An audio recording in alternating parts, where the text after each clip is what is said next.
Hey everybody, welcome back to my channel. All right, so this is part 2 of how I repaired my RV slide-out roof and also fixed the delamination that occurred on there. So after removing all of the bad wood, I then used 2x2s to frame out the new section, securing the wood to the metal frame on the outer part and then making the beams across. I bought bats of fiberglass insulation. I bought the insulation at Home Depot. It was 2 inches thick, which is perfect for this situation. Alright, so I thought I was going to be able to get away with not doing anything with this part and leaving it, but I found here in this other corner, let me back up on this a little, this wood is rotten in the corner here. So I still have enough wood left. It's 12 inches from there to there, and that's how wide a plywood I got left. So I'm gonna cut this, and that will leave this would be good, and replace it with the new plywood here as well, because this I can't leave that like that. That's just rotten all the way down. Hopefully the stud is okay, and if that's the case, if the studs are okay, then I can just lay the new sheet right on here and it'll be good. Should be easy. So to cut that wood out, I'll use my oscillating saw, which is handy as can be, and cut that down and then pull it off with a crowbar. That's how I did the other part of it too. So, I mean, where didn't this thing leak? So down in this corner there was another separate leak, and it rotted the 2 studs also. Back here it's good, and from here it's good. So right in this corner, trying to.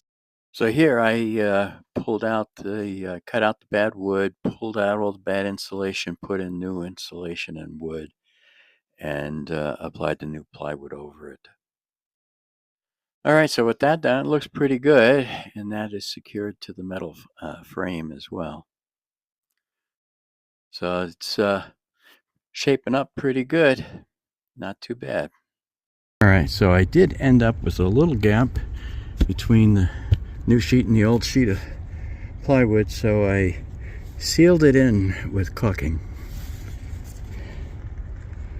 And there was one little soft spot here, and I just covered it up with plastic wood. And so this, and then I replaced the rotten section down there. So this is ready to receive the new roof. Once I get the epoxy to fix the delamination, then I can put the trim back on when I do the roof. But every day it clouds up and rains down here, which is making things a lot more difficult than they should be. All right, so that takes care of that. This is good and strong, nice solid wood here. So we're good. I think we have it. All right, another beautiful day down here in Arizona, but we are trying to work in between rain and stuff down here. I thought it was supposed to be a dry time of season. Guess not. So it's threatening to rain, but it's not supposed to until maybe tonight, which then I'll pull this slide back in. But this is what we got so far. This section's replaced. I just caulked here, fixed this up, and then I replaced the section down there, all with the 1 sheet of plywood. Plywood is better than this particle board.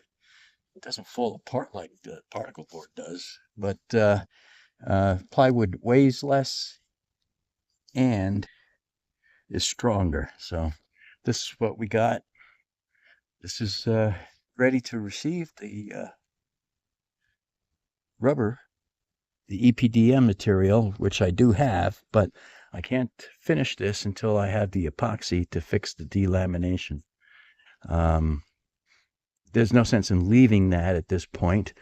I'm going to feed the epoxy down from the top with syringes and hose, tubing, and inject it down in there, and then sheet of plywood up against the wall, supported by 2x2s or 2x3s. Put pressure on there, and that's got to sit for 48 hours, and that will flatten that out. Then I can put the rubber roof on and then the trim back on, and then we'll call it good. So, man, this project has come a long way. I'm really surprised. When I got into this, I was like, oh man, what have I gotten myself into? Which, I mean, it was scary, to say the least, but got through it, and this should last a good many years. If we end up keeping the trailer, good. If not, we trade it in. I can trade it in with the clear conscience that the trailer is good. All right. So today we're going to go ahead and install the rubber roof, but I won't install the final trim piece, which runs right up along there, until I get the epoxy and fix the delamination. But I can go ahead and put on the rubber roof at this point. Should be okay. It's not supposed to rain for the next week or so. But I don't trust the weatherman anymore. So I bought a kit, the rubber kit on Amazon. It was a couple $100. Includes everything that you need, and it came in a box. So the PVC material, or the EPDM material, is folded up in the box. So hopefully I don't have too bad creases. I'll take that out and kind of let it relax. And then it has the glue, it has the all the tape, everything that you need. Let me all right, so there is the rubber roof and a bag. So I'm gonna unfold it, lay it out on the back of the pickup truck, give me a nice flat surface to let that relax. You're really not supposed to leave it in the box. You're supposed to unpack this as soon as you get it. I got it about a week ago. So, all right. So I did some research, and this is PVC, and the PVC is supposed to be superior to the EPDM material, which is what was originally up there. More durable, more tear resistant, virtually no maintenance to it. Where EPDM, you have to constantly do maintenance on it, clean it and stuff. This is impervious to all that. It feels heavy.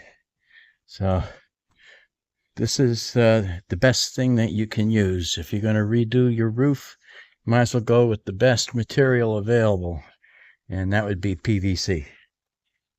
In this box, we got 2 rolls of butyl tape. All right. I said this is probably way more than what I need. All right, we got another box in this box. All right, so in this box, RecPro self-leveling white sealant, 4 tubes of that. Boy, that's a lot more than what I need for what I'm doing. That's okay. And then this is the adhesive for the EPDM or PVC. I think this is PVC. And that is a water-based glue. And a few years back, I bought a gallon of this at Camping World, and I paid like almost $80 for it alone. So this kit was well worth it. I'm going to have this kit was definitely well worth it. So there's the PVC material, the glue, the butyl tape, and 4 tubes of sealant. So more than enough stuff to get this job done, and for about $200 actually, so not bad. Frankie approves too. Hey Frankie. All right. Hey everybody. I did run into a little problem. I did a major goof, and the material that I ordered was not big enough. I don't know how the heck I screwed up the measurement, but I did. So I had to order a bigger piece of PVC material. So that was a big mistake, a couple $100. But you know what? I'm still way ahead of the game by all the work that I've done so far. Saved a ton of money. So they don't really, they won't take a return on that kit. So I'm stuck with it. I'm going to use all the other material in there, the glue and the butyl tape and all that, and the caulking. I'll need all that anyway, and there should be enough in that to do it. It's just the material itself was 3 feet too short. Oh well. So anyway, so I'm waiting on the new material, and it's supposed to be here January 12th. So I got like 10 days before I see that here. So I'm going to go ahead and fix the de-lamination that's occurred up here. And I've prepared a setup here. Made this so we can put this up against the wall there and hold it in place. It takes 36 to 48 hours for this epoxy to dry. We got the or to cure. We got this. The epoxy was delivered yesterday, so going to get this done. It's not supposed to rain for the next few days because I got to be able to leave this out and not disturb that epoxy. But you can see the waviness in that wall. Hopefully we can get her flattened out. Oh yeah. And then get her flattened out, and then we'll be all set. All right. See you after I get this done.